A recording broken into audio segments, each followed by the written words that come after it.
It's Thursday, November 6th. This is CTV at 6. Here's what's making news tonight. Neighbors of a controversial industrial park fight a proposed AI data center. New rules at a popular Christmas market is being met with grumblings of bah humbug.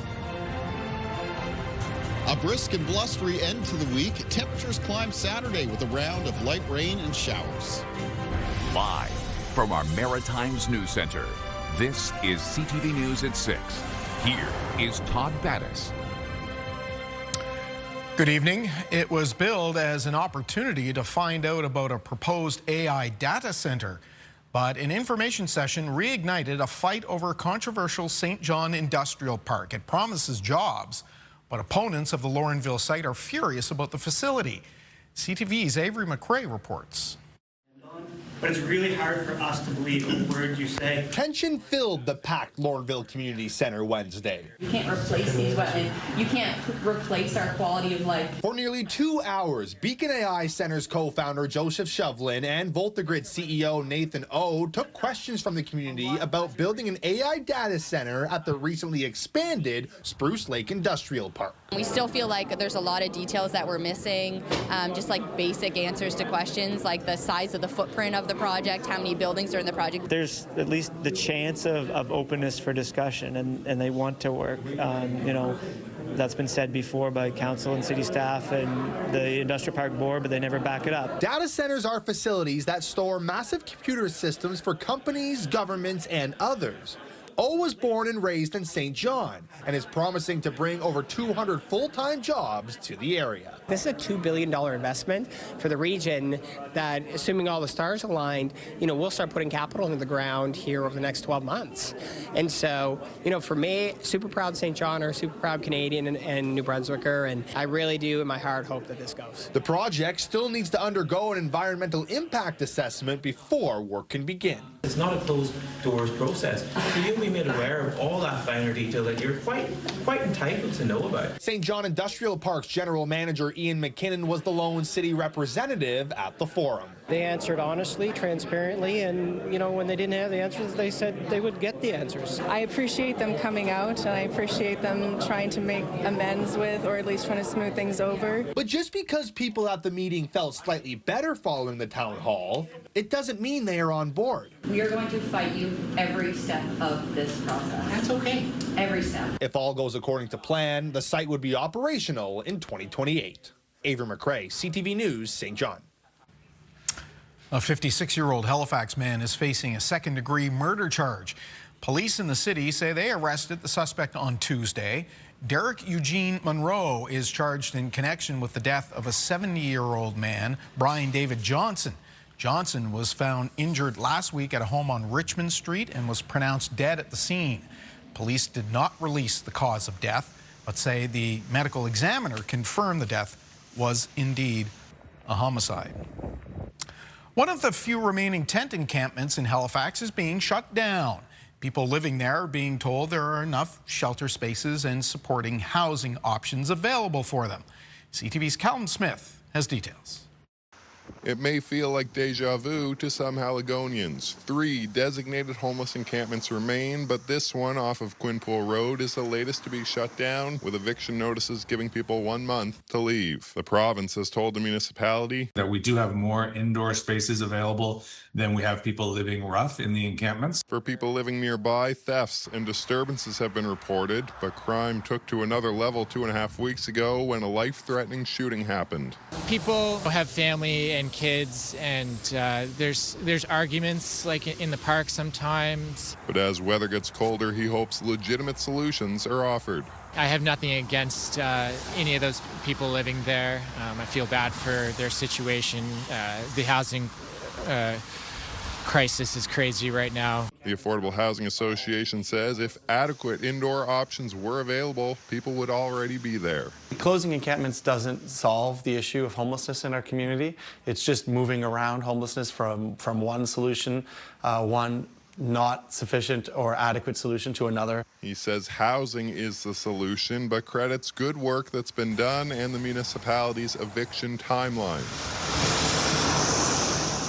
The remaining encampments on Barrington Street and Dartmouth's Green Road are next. I'm driving hard to get the encampments closed and people in a better situation within, if this takes more than 18 months, I would be disappointed. The mayor says the well-being of people living rough is at the core of this, as are concerns from neighbors and businesses. Closing encampments is a marker that homelessness is being dealt with effectively.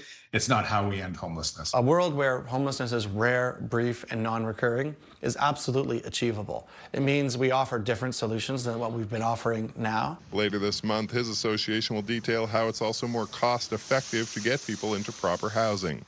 Callum Smith, CTV News, Halifax. Meanwhile, the city of St. John has just opened a new transitional housing center, and residents are moving in. As CTV's Nick Moore tells us, even in these early days, it's being regarded as a success.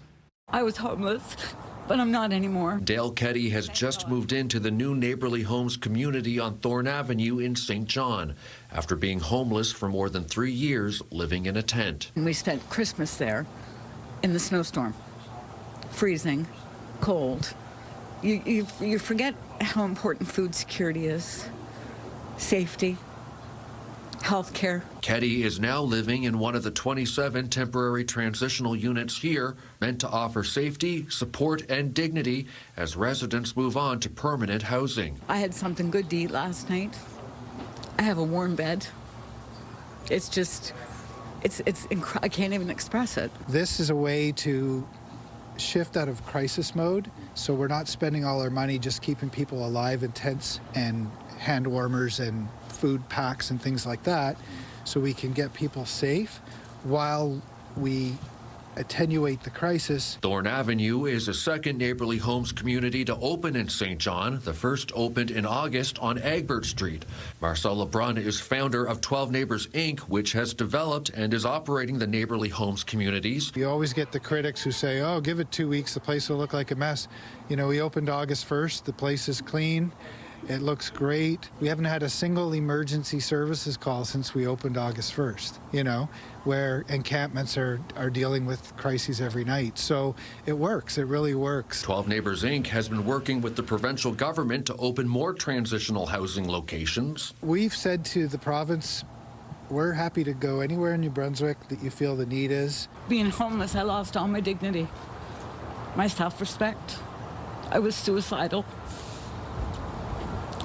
It's starting to come back. Nick Moore, CTV News, St. John. New Brunswick Premier Susan Holt unveiled plans for a $30 million commitment to Moncton's Georges Dumont Hospital.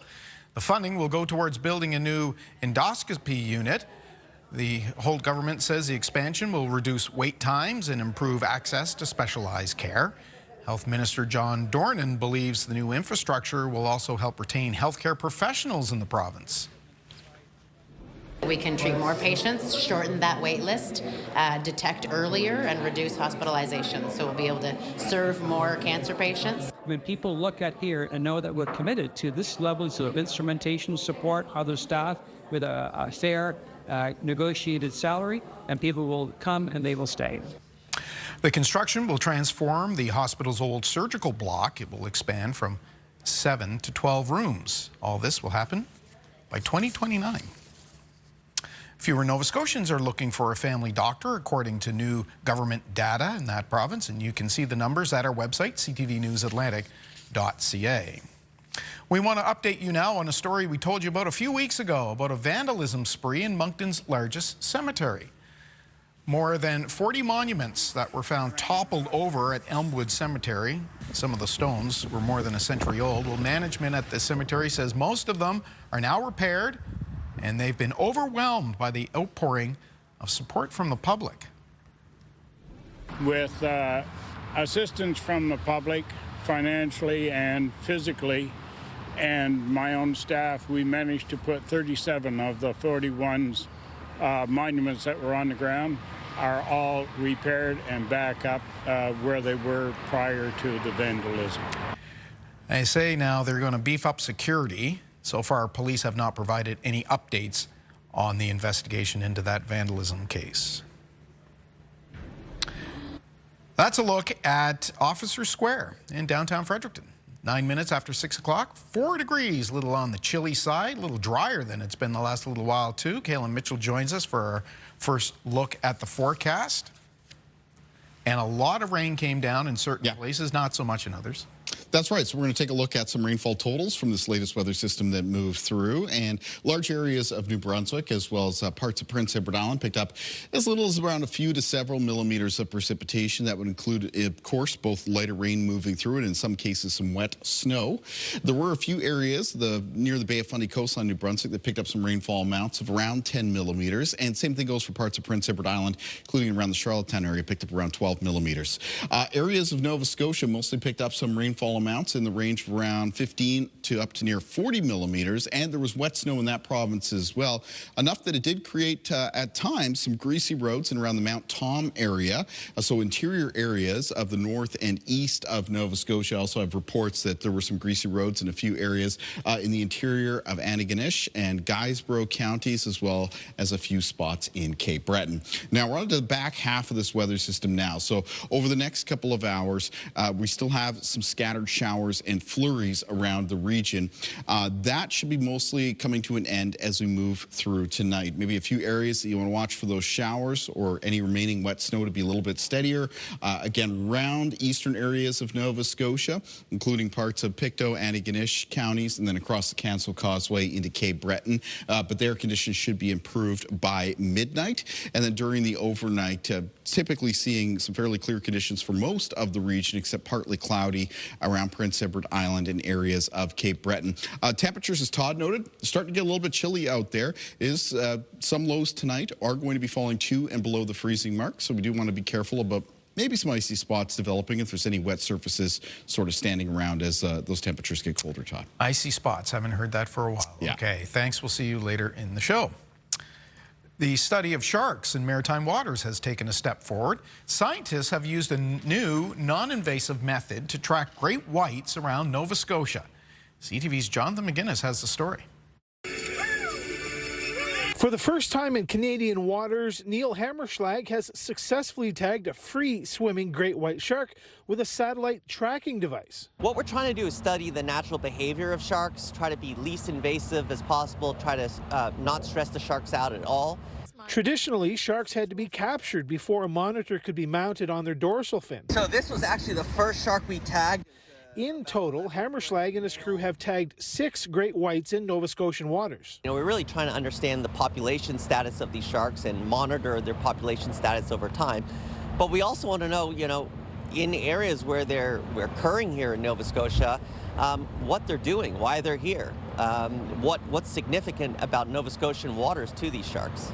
The tag is already proving valuable.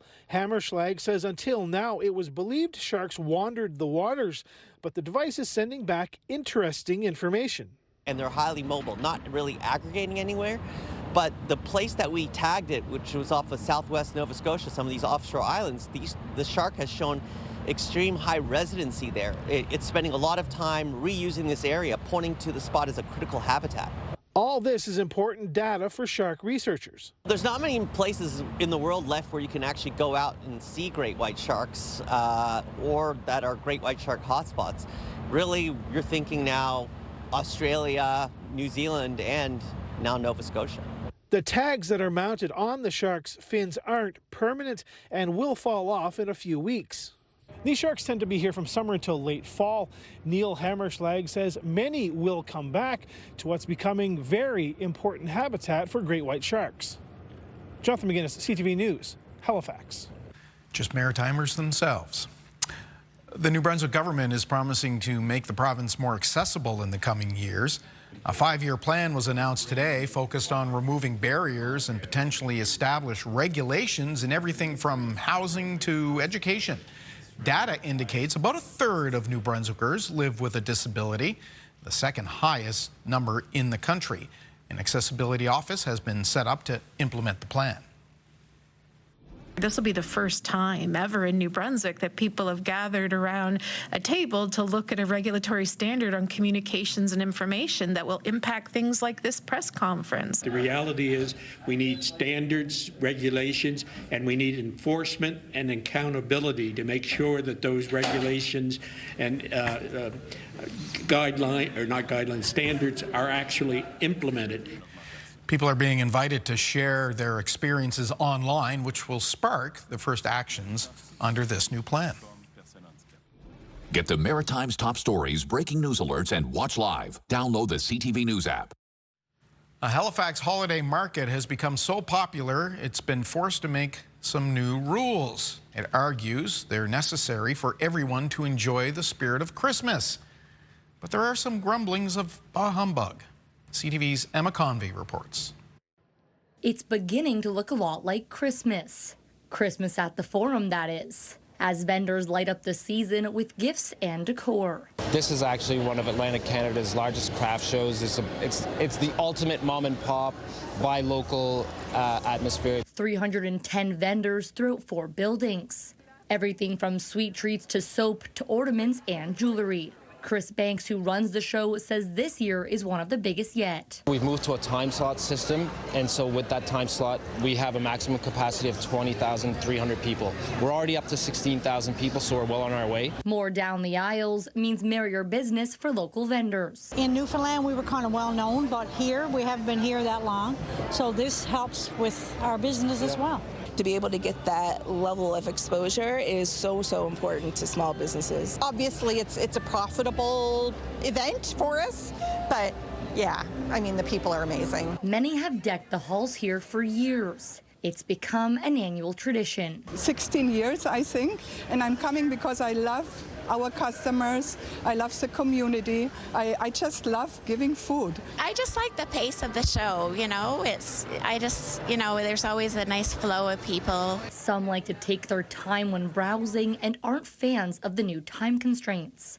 But for many, it's just about getting in the seasonal spirit. Get some Christmas gifts, you know, see all the cool things that everybody does. Love Christmas, I love craft shows, and I love handmade things.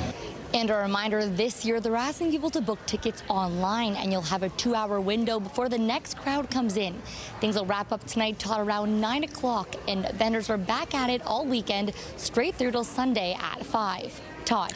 The unofficial start of the holidays for a lot of people. Emma at the Forum, thank you. Tonight's CTV web poll. Why not? Why not make this a web poll, hey? We're asking, will you attend a holiday market this year? Lots of them around the region. Options are simple, yes or no. Let us know at ctvnewsatlantic.ca. All right, still to come. Clearing, but some colder temperatures tonight. Kalen will have the details coming up in his full forecast. But next, an icon defaced. It's phallic and it's not very friendly. What did they do to Big Potato Man? Talk about that after the break.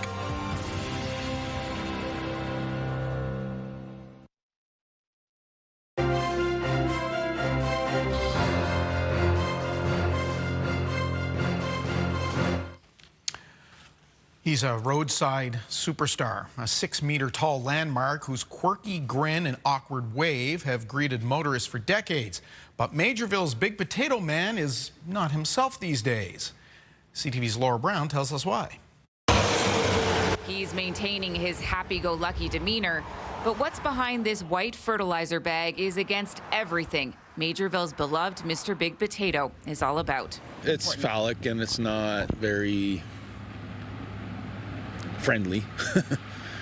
you know, want people seeing it. Not overly. I mean, it's especially kids, you know, a lot of kids come here and people like to take their picture in front of it. It's just not very, you know, it is what it is. It was 1:30 a.m. yesterday morning when security cameras at Silver Valley Farms caught a vehicle in the parking lot, and individuals appear to vandalize Mr. Big Potato. Boudreau and staff saw it just hours later as they arrived for work. It's not fun. You know, we just spent almost $30,000, what was it, 4 years ago, restoring him, and here we are looking at probably another significant build. And every time we'd pass by, we'd say, look, the big potato, you know, and put a smile on our faces. I mean, that's an icon that's been here forever. The 56-year-old sculpture was repaired from top to bottom, costing thousands 3 years ago. And it's not easy to find someone to do this type of work. But the big potato is so important to the community, Boudreau says he'll figure it out. He just wishes everyone respected the statue. We're not planning on letting him go. Like, we'll do what we got to do to make him last the time. And just, it's disheartening to have to put a bunch of work into him after only 3-4 years. The graffiti has been reported to police, and Boudreau is hopeful the culprits will be held responsible. For now, the big potato will flaunt his new fashion accessory. His smile isn't going anywhere. Laura Brown, CTV News, Majorville, New Brunswick. We're all happy about that, at least. Still to come, another blustery November day is on the books for tomorrow. Kalen Mitchell has the full forecast after this commercial break.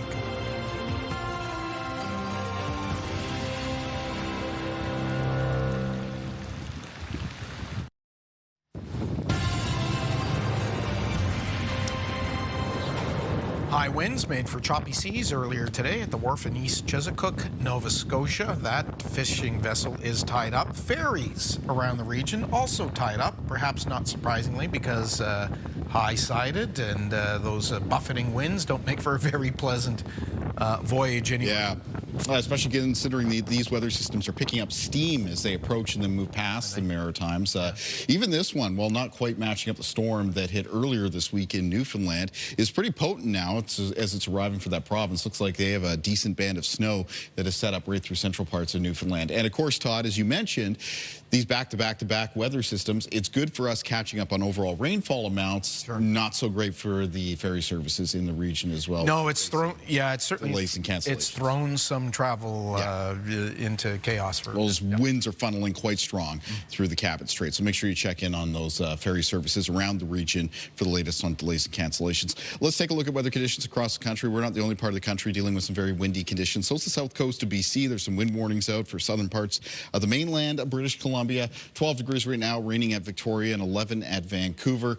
Moving to the prairies, a little bit chillier now around Edmonton, sitting at 1 degree there. Fort McMurray around -4. There is some colder air breaking down out of the north. You can see that's definitely in around the Yellowknife area, sitting at -9 right now, reporting a little bit of snow, and into northern areas of Manitoba, where Thompson right now is sitting at around -10. It's cool to chilly through southern Ontario and into southern areas of Quebec. It's going to be a chilly night here in the Maritimes. 4 degrees right now at Fredericton and Charlottetown, 3 at Halifax, and 2 currently at St. John's. Eastern parts of Newfoundland so far seeing a colder rain, but again, there is a fairly decent band of snow that is set up through central parts of that province.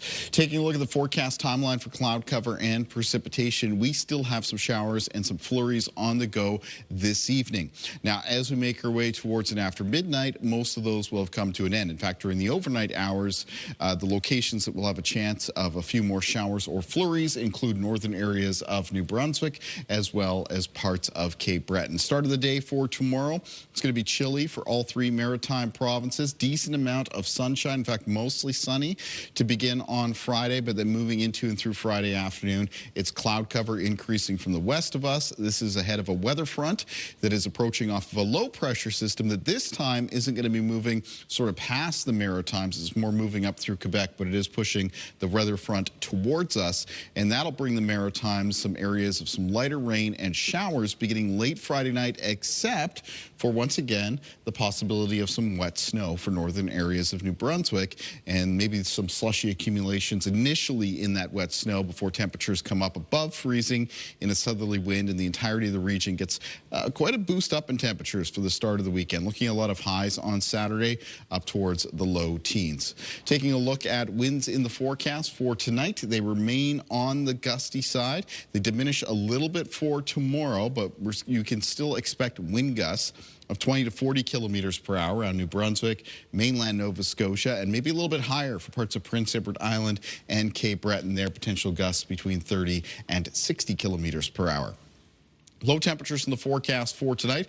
A lot of lows tonight. We'll be falling into a range around -4 to 0. A few areas may hold on to some temperatures just a degree or two above the freezing mark, including a few spots in Prince Edward Island and parts of coastal Nova Scotia. Highs in the forecast for tomorrow in the north of New Brunswick between 2 and 5 degrees. And through central and southern areas of New Brunswick, the high temperatures will be mostly around the mid-single digits. For Prince Edward Island tomorrow, high temperatures of around 3 to 5 degrees on Friday. Cool, gusty day.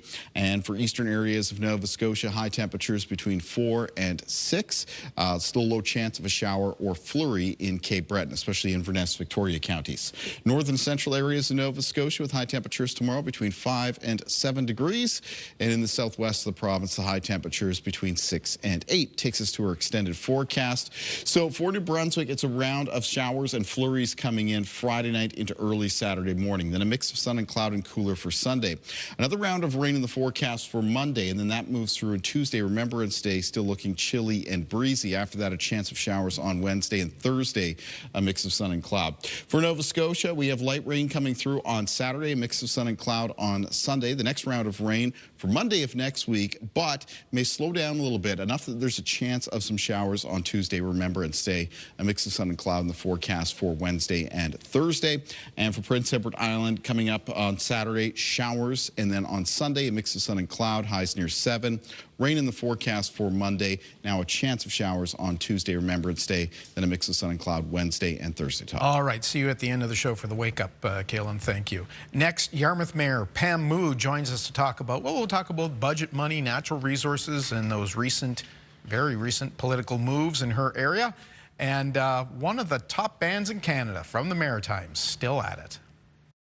Hey everyone, this is Jay Ferguson, and I play in the band Sloan from Halifax. Stay tuned, I'm going to be hanging around and telling you all about our new album based on the bestseller. Okay, thank you so much to everyone for donating socks today, over $2,000 cash, and thank you to CTV for donating these socks. It's all going to Socks for Shelters. Join us tomorrow for your chance at a $100 gas card.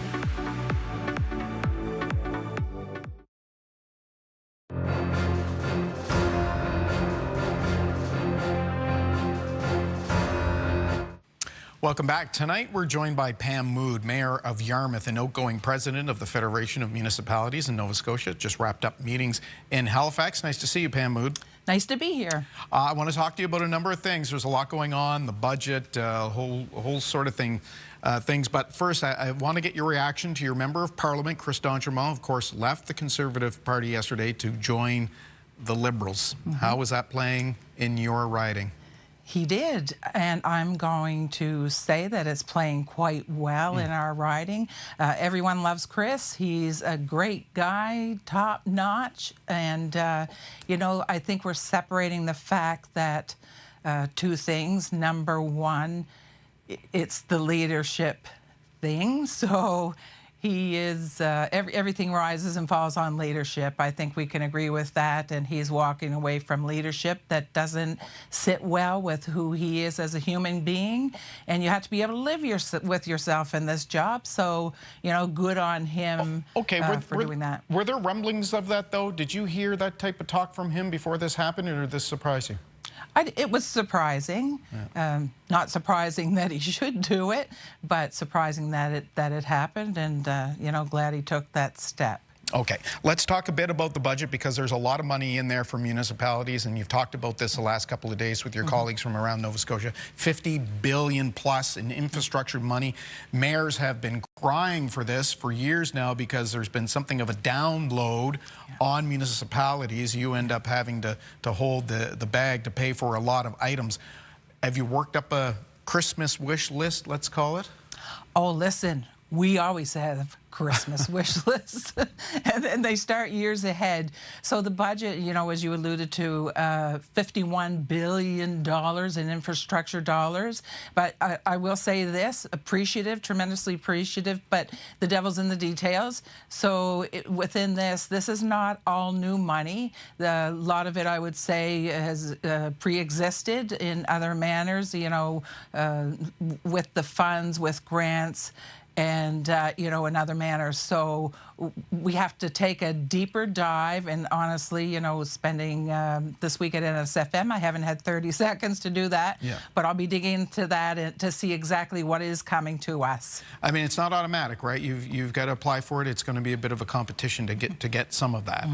Yeah, and it should be. I mean, you know, what are the needs of your community? It's not about handing out the dollars. The dollars are few and far between. I know, folks, it's over 50 billion, but this is a big country.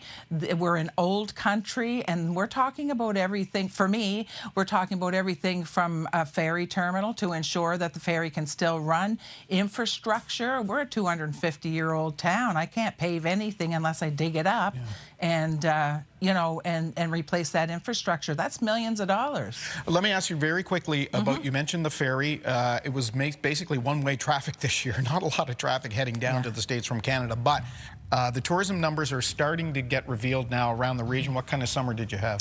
We had a great summer and absolutely thrilled by it because, you know, obviously very concerned about what's going on with the U.S., but, you know, the Americans came here in droves. That's the only way I can put it. And we stayed away, as we said we were going to do, and the numbers were still high. So I can't wait to see, you know, if something softens with the U.S., that when it goes both ways, it's going to be off the charts. That's Mama's prediction.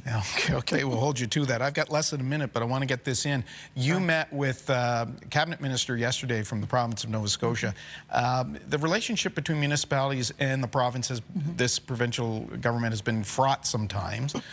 Where does that stand now? You're obviously going to have to work together on these big natural resource projects that Premier Tim Houston wants to get going on, mining and the rest of it. Yeah, so I'm a big believer. NSFM is an advocacy organization.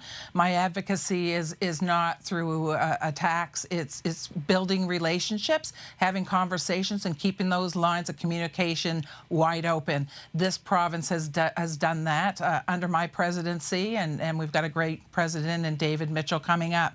So, you know, we've chatted more about that to make sure that those lines are open. We don't want the province to have to back off of something because they didn't realize what was needed or wanted at a municipal level.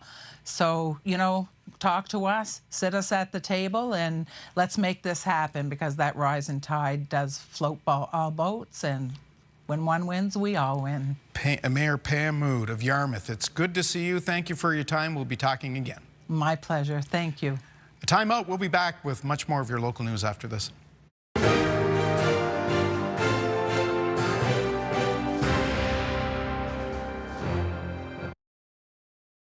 The opinions expressed in this segment are solely those of the commentator. They do not purport to reflect the opinions or views of this station, CTV News, Bell Media, or its employees. Tonight, Steve Murphy has some thoughts on the importance of teaching the reasons behind Remembrance Day to our younger generations. More than 1 million Canadians served in the Second World War, men and women, in roles at home and overseas. 45,000 died, 55,000 were wounded. We don't know exactly how many Second War veterans are still with us, but the number is small and shrinking every year. Now just a fraction of the 39,700 who helped us mark the 75th anniversary of the end of the war 5 years ago.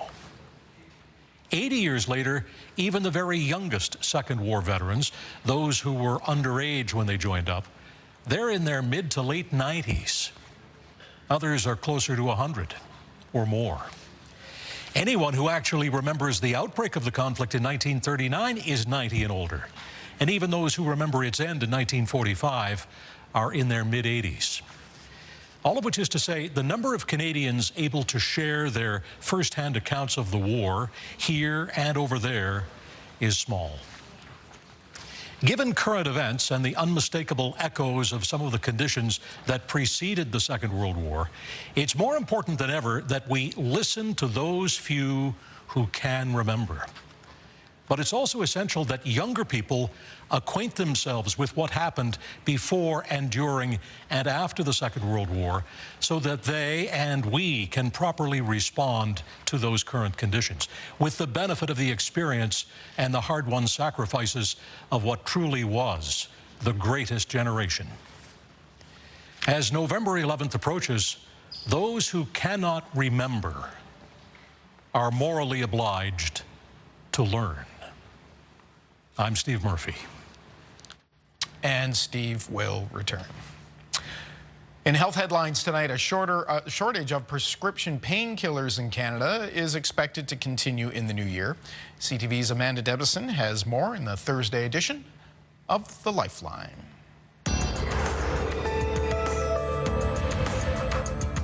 A shortage of prescription painkillers caused by manufacturing disruptions is expected to continue into the new year.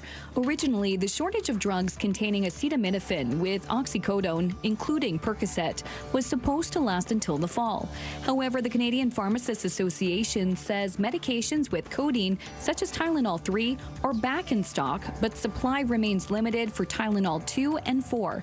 The association says other pain medications are being prescribed as alternatives. Taking melatonin for long periods of time could be a sign of underlying heart problems.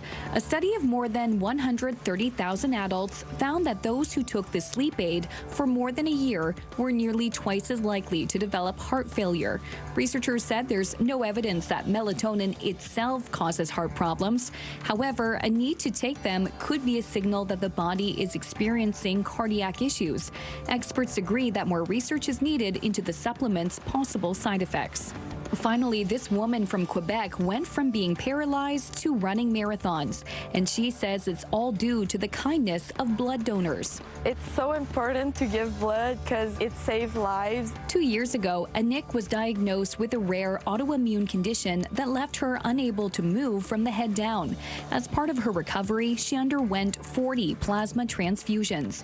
2 months after her diagnosis, Anik was able to go home.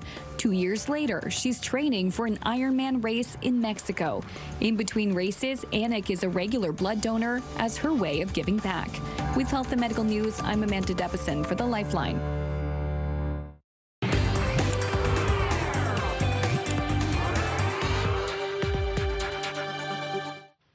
Welcome back. We're on the scene with Katie Kelly. Tonight, a band that feels like they've been around forever. They're still one of this country's top acts. That's for sure. Sloan. They've got a new album, and they're still finding ways to keep things interesting.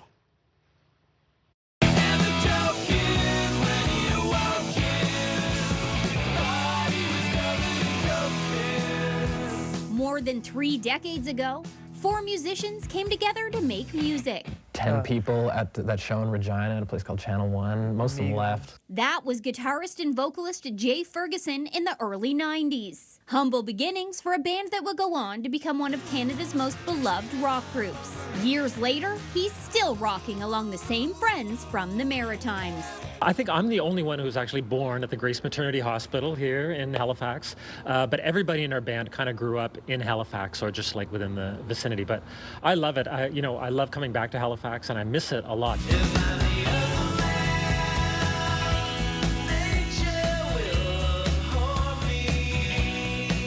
A band with all original members 34 years deep is a rare feat. Ferguson says the secret to their success has been a level playing field for all. I think it's everybody in the band writes and sings, and I think Sloan is it's a venue for everybody to sing and contribute. It's not like there's 1 or 2 band members who are frustrated songwriters and they can't contribute. We also share the money 4 ways, and I think that helps keep any business, I think, running and together for a long period of time.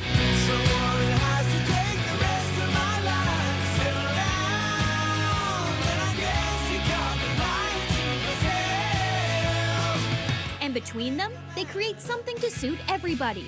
Like somebody may not like my songs, but they love, certain songs by Andrew or something like that, and they'll still follow us along.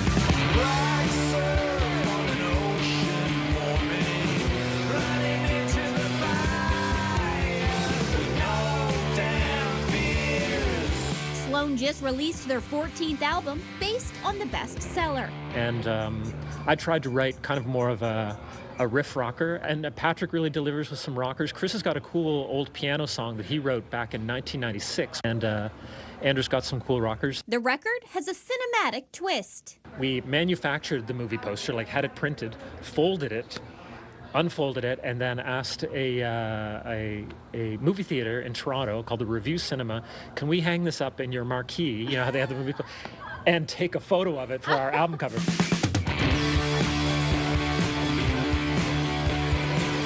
And even comes with movie trailers. So everything revolving around the album sort of promotion is kind of a little bit to do with cinema. With a new album that plays like a movie, Sloan's proving their script is far from finished.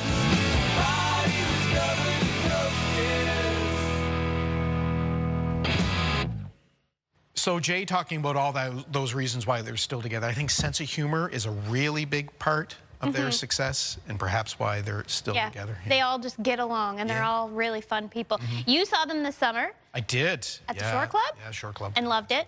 I saw them in Cape Breton at the Red Farm, and I also saw them at Stanfest. Right. It was the summer of Sloan. Yeah, and they just played the Maritimes, of course, right? Yeah, they've been here a lot. Yeah. You can watch that interview with Sloan that we started with, that old Jay Ferguson video, which was pretty awesome. And I did one in, I think it was 98 with Jay, too, and then subsequent ones with the band, but I think the first one was 98. Yeah, there's a lot of old footage of Sloan in this building, that's for sure. You can watch that interview from 93 in the Video Vault section of our website. Shout out to Leo for pulling that today. So fun to watch all the old video. Yeah, and, it's good back. And create new ones, Go back and look at it. Thank you for that. You're welcome. Here's what's on CTV tonight.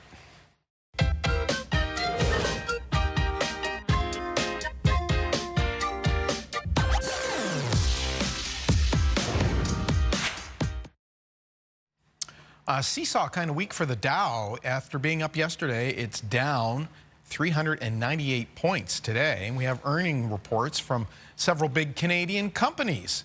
BNN Bloomberg's Marilla Fernandez has the details. The retailer reported lower profit in its third quarter. Canadian Tire blames restructuring and other costs for the drop. The company's renovating stores and reorganizing its business. But sales were up at two other retail businesses it owns, Sport Chek and Mark's. Here are the closing numbers for the day. The Canadian dollar is down a fraction to 70.84. West Texas Intermediate crude is down slightly to 59.43. Western Canadian Select also down over $1 to 48.07. And the TSX dropped another 234 points today to move back under 30,000. Those are your business headlines. I'm Marilla Fernandez. All right, Kalen, on a chilly weather deck. Yeah, damp, chilly, and gusty out here right now in the north end of Halifax. But we didn't see a scene like this, our viewer picture for tonight, and that features some of that snow that accumulated in interior parts of the province, especially into the north and east. This was from Rick Widgery, was taken at Aspen, Nova Scotia. Some areas actually did see some greasy road conditions as well. Aspen for tomorrow can expect a mix of sun and cloud, and it's going to be a chilly day with a high temperature near 6 degrees. Morning temperatures around the region, you know, a lot of cases are going to be in the range of around -2 to +2, so expect a very chilly start to Friday. Should be some fairly clear conditions, though, first thing in the morning. In the afternoon, there will be some increasing cloudiness from the west, so the region turning over to a mix of sun and cloud. And throughout the day, there will be a chance of a few showers or flurries drifting over Cape Breton from off the Gulf of St. Lawrence. Now let's find out what's coming up on Your Morning Atlantic. Coming up Friday on Your Morning Atlantic, 'tis the season. It's been a beloved tradition for decades, and Christmas at the Forum is back. We're making list and checking it twice Friday on Your Morning Atlantic. Make sure to start your morning with us on CTV2. And coming up here tomorrow at 6, snow business. It's part of winter, the seasonal tire change. But will those tires of the winter kind cost you more this year because of tariffs and other factors? Where the rubber hits the road. We'll take a look at that tomorrow night at 6 o'clock. And finally for us this evening, have you heard of vibe coding? It's been declared the word of the year for one dictionary publisher. Vibe coding is Collins Dictionary's word of the year for this year. Vibe coding, a form of software development that involves using AI to turn natural language into computer code. Although obviously 2 words, vibe coding was chosen by the UK publisher at a time when AI, of course, is playing an increasing role in our lives. Overall, terms that describe humans' relationship with technology, they feature pretty prominently on this year's list. Vibe coding, ask your kids. That is our look at the day here at home. Bruce Frisco has our late news update at 11:30. CTVNewsAtlantic.ca, of course, is updating. Kalen has his feature there on the forecast and our poll. I'm Todd Battis. Thank you for watching. We hope to see you right back here tomorrow night, the Friday edition. Till then, have a good night.